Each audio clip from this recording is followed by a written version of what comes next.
Olá, minha amiga, olá, meu amigo, tudo bem com vocês? Pessoal, seguindo o plano aí de remodelação do meu canal, hoje nós vamos publicar o primeiro vídeo sobre geopolítica, tratando de um tema extremamente sensível, que é o da guerra da Ucrânia, sensível e muito controverso. Bom, alguns analistas são muito tendenciosos e uns enfocam somente a visão do Ocidente, principalmente aí capitaneado pelos Estados Unidos, e colocando o eixo da Rússia, etc e tal, como os grandes vilões da história, Outros, ao contrário, que são muito anti-americanistas, colocam os Estados Unidos, e o eixo ocidental como os grandes vilões dessa história. Bom, e você tem outros analistas também que têm o viés nacionalista, que entende que o Estado-nação deve ser o protagonista da história. Bom, e nesse caso aí, e isso está um pouco já fora de contexto, porque a era dos Estados-nações já passou, tá, pessoal? Com certeza absoluta. Quando a gente olha o movimento do tabuleiro político internacional, a gente vê que são entidades privadas que possuem o controle do mundo nos dias atuais, tá? E, bom, e pensando nisso, nesse vídeo de hoje a gente vai tratar da guerra da Ucrânia, e ao final do vídeo nós vamos falar aqui os reais motivos, o que realmente movimenta essa história por trás dos bastidores, tá? Fica aí até o final, tá, pessoal? Eu tenho certeza que vocês vão gostar disso, Tenho certeza que vocês vão sair com uma ideia bem diferente, desses movimentos geopolíticos da atualidade, tá, pessoal? O fato histórico, que vai ser a premissa básica do início da nossa reflexão de hoje, foi a invasão da Ucrânia promovida por Vladimir Putin em 24 de fevereiro de 2022, tá?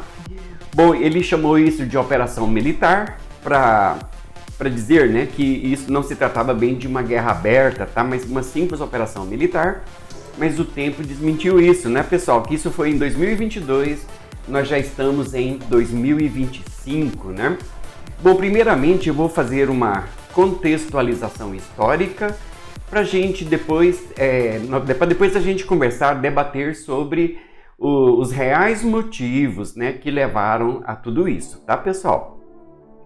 Bom, uma primeira questão que nós temos que observar é que a Ucrânia, para os interesses dos russos, ela serve basicamente como um grande escudo territorial, não é? Bom, veja bem, pessoal, se a Ucrânia for dominada pela OTAN, pelo Ocidente, ela está basicamente no quintal dos russos, tá? Isso para os interesses do povo russo é inadmissível. Bom, isso explica um pouco, os motivos que levaram Vladimir Putin a invadir a Ucrânia. Mas não é só isso, tá, pessoal? Tem várias questões subjacentes que nós vamos trabalhar aqui, tá? Bom, a primeira questão para a gente pensar, vai anotando aí no caderninho de vocês, tá, pessoal? É a questão da Crimeia, A Crimeia, a história da Crimeia recente é bem interessante, Bom, tudo começa na guerra da Rússia contra o Império Turco-Otomano, que termina aí mais ou menos em 1774, com o Tratado de Kusuke-Kainarka, que foi assinado em 1774, quando a Rússia vence o Império Turco-Otomano. A Crimeia pertencia ao Império Turco-Otomano. Bom, por conta da vitória da Rússia, em 1783, a imperatriz Catarina, Catarina a Grande, ela anexa a Crimeia ao Império Russo, tá, pessoal? Bom, isso muda totalmente quando, em 1954, no contexto da Guerra Fria, o Nikita Khrushchev, que era o presidente da Rússia na época, ele entrega a Crimeia para o controle dos ucranianos, não é? Bom, pessoal, isso aí foi um problema sério, Por quê? A Crimeia ela é banhada, pelo Mar Negro e pelo Mar de Azov, que é uma região geopolítica extremamente estratégica para os interesses de todos os atores políticos nessa região, principalmente da Rússia, tá? Mas por que o Mar Negro é tão importante para os interesses da Rússia? Por conta de suas águas quentes, tá, pessoal? Os mares do norte, as águas congelam. E não é só isso, tá, pessoal?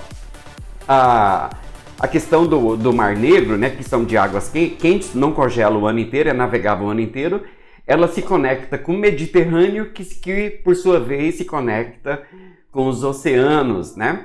Então, ele é um corredor natural de escoamento, né, de produtos, de escoamentos comerciais, né, por assim dizer, tá? Um corredor, é uma rota, né, de comércio. Bom, além disso, você tem muito gás naquela região, né? Bom, mas isso a gente vai tratar em um outro vídeo específico, onde eu pretendo tratar somente do fator Mar Negro, tá? Bom, então, para o vídeo de hoje, né, só interessa a gente compreender, né, que o interesse geopolítico, né, em relação à Crimeia, ok? Então, olha só, né, a Crimeia, que pertencia à Rússia, ela passa ao controle da Ucrânia em 1954, quando Nikita Khrushchev entrega esse território, né, para o controle dos ucranianos, tá? Bom, uma coisa que a gente tem que ponderar aqui também é o seguinte: na narrativa russa, né, os ucranianos são irmãos, né, irmãos de origem. Tá, pessoal, isso não confere muito com a realidade não, tá, pessoal? E lá no início, né, quando foi criada a Rus de Kiev, já havia um conflito de interesses aí, né, a Ucrânia reivindicando o território e os russos também reivindicando o território. Então essa narrativa aí, ela é meia falha, tá? Bom, só uma pequena exceção da região do Donbass, a gente vai ver isso daqui a pouquinho, tá, pessoal?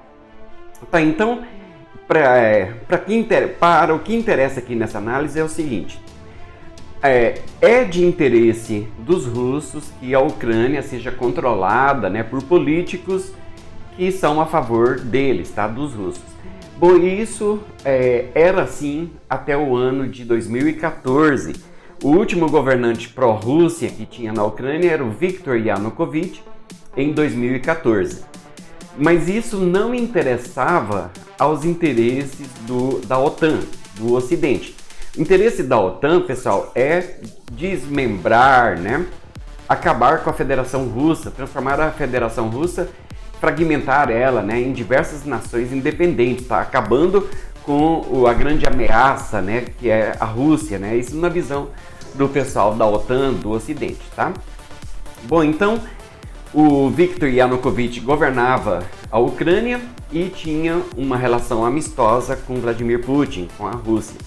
Bom, isso acaba em 2013, quando a OTAN, né, envia para Kiev, né, capital da Ucrânia, a Victoria Nuland, tá? Uma funcionária do governo norte-americano, e ela foi enviada, né, com o propósito de promover uma revolução colorida na Ucrânia, e isso deu muito certo, né?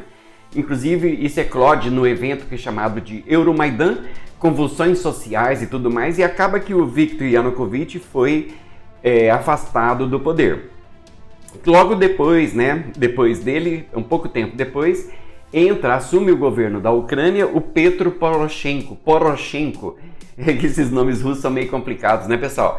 Bom, e o Petro Poroshenko é abertamente apoiador da OTAN, né? Bom, a Rússia já acendeu lá na Rússia um sinal de alerta, né, com a entrada de Petro Poroshenko. Bom, e isso provocou uma guerra civil dentro da Ucrânia. Por quê? Na região do Donbass, onde tem duas importantes províncias, né, Luhansk e Donetsk, que é habitada por uma maioria de russos étnicos, né, eles não concordaram com a ascensão, né, de Poroshenko, né, e com essa ideia de rivalizar com a Rússia, e eles iniciaram um conflito separatista, tá, pessoal? Um conflito separatista que levou a uma guerra civil. Uma guerra silenciosa, muito pouco, né, falada na grande mídia, tá? Essa guerra do governo da Ucrânia com a região separatista do Donbass durou de 2014 até 2022. E não adiantaram os acordos de paz, tá, pessoal? Que foram os acordos de Minsk em 2014 e 2015. Eles simplesmente não foram respeitados. Pessoal, milhares de pessoas morreram, né, nessa guerra civil na região separatista do Donbás, tá? Bom, então vejam só, né? A entrada de Petro Poroshenko, bom, e depois do Volodymyr Zelensky, também sabidamente pró-Ocidente, fez com que a Rússia, né, fosse levada à guerra, tá? Então dá-se início aí à guerra da Ucrânia, né, a guerra da Rússia contra a Ucrânia. Bom, a trajetória de Putin ela é bem interessante. O Putin foi trazido ao poder pelo último grande governante da União Soviética, que foi o Boris Yeltsin, né? Boris Yeltsin primeiramente coloca ele num alto cargo do governo russo e no ano de 2000 Putin acaba, né, assumindo o governo da Rússia como presidente, não é? Ele pega uma Rússia, repara, o nome já era Federação Russa, pega uma Rússia totalmente quebrada. Bom, primeiramente ele recupera a economia, né? Depois começa a refortalecer suas forças armadas, né? Bom, e o Putin me parece, né? E isso é uma coisa que depende de uma análise mais aprofundada, que ele aos poucos começa a perder, né, a fé na questão, né, do apoio do Ocidente. Bom, por que eu estou dizendo isso, tá, pessoal? Porque com a extinção da União Soviética em 1991, houve uma promessa velada, né? Ou seja, um acordo só verbal, né? Esse acordo não foi escrito, de que o Ocidente, OTAN, Estados Unidos e tudo mais, apoiaria a reconstrução da Rússia. Bom, de fato isso não aconteceu. Bom, e também houve a promessa, né, de que nem um metro a mais, né? O que significa isso? De que a OTAN não avançaria sobre os territórios da antiga União Soviética, né? Bom, já que o Pacto de Varsóvia, né, ele foi extinto, né? O Pacto de Varsóvia era o bloco militar da ex-União Soviética, tá? Ele foi extinto, então eles ficaram com esse acordo, né? O Ocidente iria reajudar a reconstrução da Rússia. Pessoal, essas promessas, só abrindo parênteses aqui, na minha singela opinião, poderia significar um cenário de paz muito grande no leste europeu. Porque imagina só, né? Hoje a potência, né, que tem ascendido, né, e tem preocupado o Ocidente é, de fato, a China, não é? Bom, mas a China, atualmente, se ela estiver sozinha, eu não sei, eu tenho lá minhas dúvidas se ela tem como fazer frente aos Estados Unidos e OTAN. Mas a China, junto com a Rússia, aí a coisa muda literalmente de figura, não é? Agora vejam só, analisem comigo, raciocinem comigo. Se o Ocidente, utilizando de uma inteligência estratégica, né, estratégica geopolítica, se ela trouxesse a Rússia para o seu lado, quem sabe até integrasse a Rússia à própria OTAN, a China ficaria isolada por muito tempo, tá, pessoal? E não seria, né, essa ameaça velada, tá, gente? Então seria uma promessa de paz na região. Veja que coisa interessante.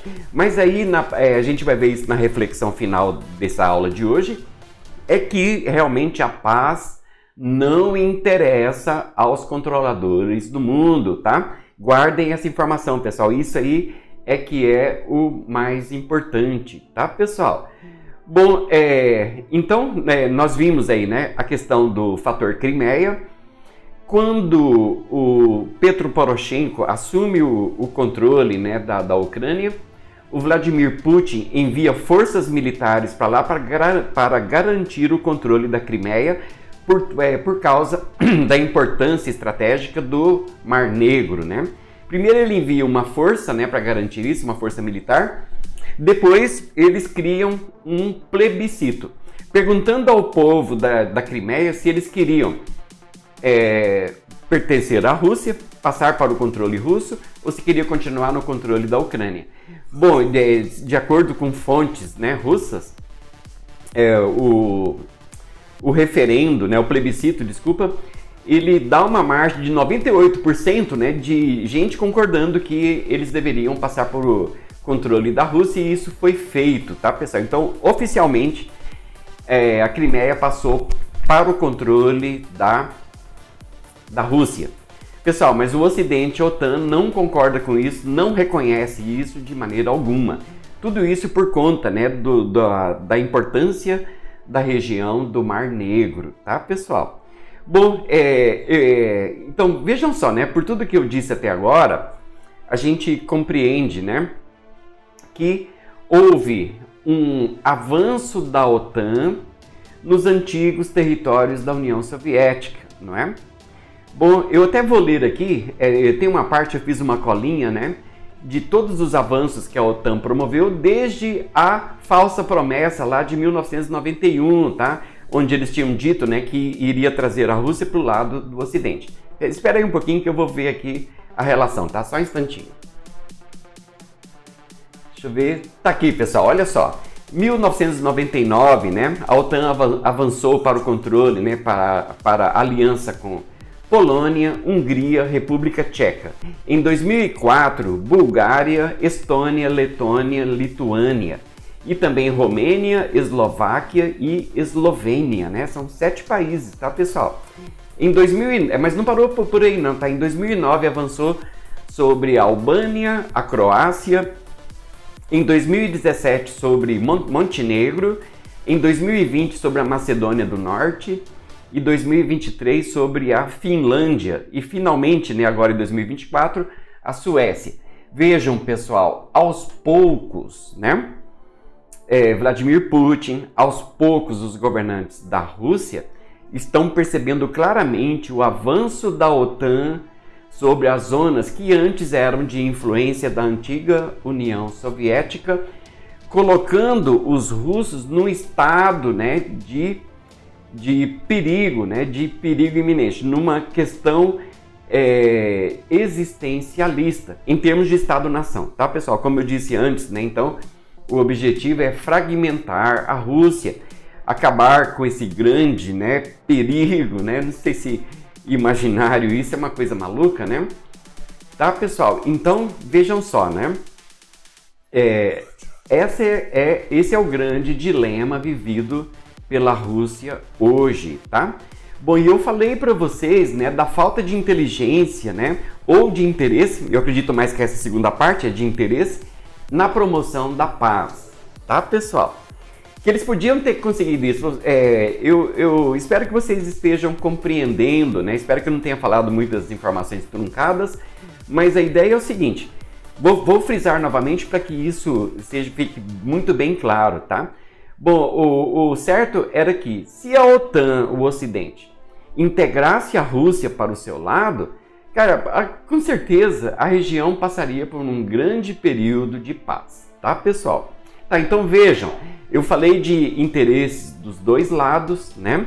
Da Rússia, do bloco da OTAN, do bloco ocidental. Agora vem a questão mais sensível, né? E que vai responder uma pergunta: por que eles não optaram pelo caminho da paz? Pessoal, simplesmente porque aos controladores do mundo não interessa a paz. Simples assim, tá, pessoal? O mundo hoje, ele não é mais governado por líderes políticos, ele é governado por grupos, né? Por grupos econômicos muito fortes. E existem diversos grupos, né, que disputam o poder global, tá? Você tem aí, né, o bloco chinês, né, o bloco russo-chinês, você tem o bloco representado por Estados Unidos, Israel, você tem o bloco europeu, e fora isso você tem por motivos diferentes, você tem o bloco islâmico também disputando o poder global, tá? Pessoal, na eleição do presidente Trump isso ficou muito claro, né? O poder das Big Techs, né? Então, veja bem, né, na própria cerimônia de posse do Trump, ele chamou lá, né, grandes empresários ligados, né, ao setor de tecnologia, tá, pessoal? Basicamente o Vale do Silício inteiro estava na Casa Branca na posse de Donald Trump, tá? Então, que grupos são esses, né, que mandam no mundo por trás dos bastidores? Bom, vamos falar de alguns, tá? Big Techs, Big Money, né, o pessoal dos bancos, Big Pharma, eles são extremamente poderosos. E eu acho que o mais poderoso de tudo, tá, pessoal? Os construtores de armas, tá, pessoal? O complexo militar bélico, o complexo bélico militar, a indústria militar, isso está nas mãos, né, de gente muito poderosa, tá? Então, eles é que comandam o destino das nações. Por isso que eu falei que aquele pessoal, né, que defende o nacionalismo, etc e tal, eles estão fora de contexto. Não é mais assim, tá, pessoal? Os Estados-nações não são mais protagonistas de nada, tá? Eles são grupos transnacionais que mandam no mundo hoje, tá, pessoal? Vocês compreenderam bem isso? Eu espero que sim, tá? Bom, então tenho um monte de vídeos preparados para vocês, tá? Eu estou montando o meu estúdio, mas ainda falta muita coisa. Falta um microfone bom, falta uma iluminação boa, mas eu pretendo resolver isso logo, tá, pessoal? E aí ter uma imagem melhor, som melhor, que é o que vocês merecem, tá? Pessoal, deixem no comentário aí o que vocês acharam sobre isso, tá? Eu terei enorme prazer em responder a todos vocês, tá? Bom, se vocês gostarem desse vídeo, eu peço que se inscrevam no meu canal, ativando o sininho para receber as notificações e também deixando o seu like e comentários, porque isso ajuda muito a gente, tá, pessoal? Porque o algoritmo do YouTube entende dessa forma que o vídeo tem relevância e manda para mais gente, tá, gente? Tá, pessoal? Bom, eu aguardo vocês no nosso próximo vídeo. Até breve!